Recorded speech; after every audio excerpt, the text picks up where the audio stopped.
सुथ्रुनिफ्राय गरसे गरनै जानानै गावजों गाव बुथार होलायनायनिफ्राय गोजानाव थायोबा बिथांमोना मोजां। नोंथांमोना नुनो मोनगोन NLFBनि सेथि मुंख्लं सान फालिनाय बेयो जादों क'क्राझार डिस्ट्रिक्टनि डेजिगनेटेड केम्प। दा नोंथांमोना फारियै नायदो दिनैनि बे बिथांमोननि मुंख्लं सान फालिनायनि गासै हाबाफारि। अब्ला भिडिअखौ जागायदिनि लोगोफोर। नैबेनो जाबाय नै केम्पआ, ओमफ्राय बेयाव माखासे प्रग्राम अलरेडि स्टार्ट जागासिनो दं। मानो होनोब्ला दिनै स्पेशल बेनो जाहैबाय बिसिनि दिनै मुंख्लं सान। नैबेथ' मेन गेट नङा लोगोफोर, बेयो जास्ट गावसोरनि लाइसग्रा ओरैनो सर्टकाट लामासो। नै थांनांगौआ बेबायदि, नै बेजों ओरै बारना थांनांगौ दे। नै प्रग्रामा स्टार्ट जाबाय।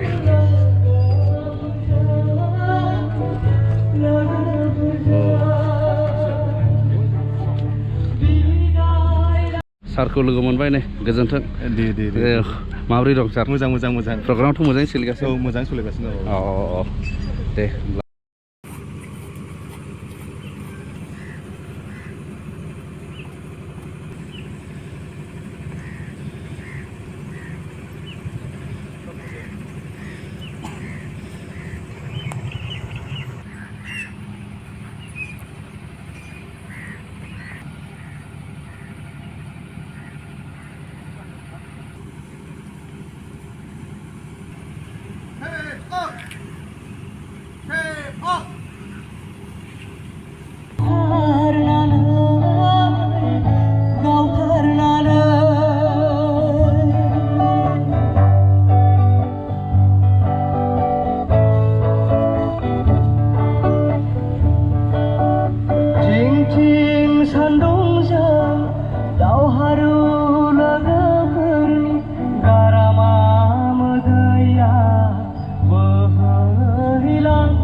अब्ला बे समाव जोंनि मानगोनां सार एम बाथाया दिनै समस्त बर' रायजोनो मोनसे दिनैनि नैबे दिनजोंहाय मोनसे मेसेज होगोन।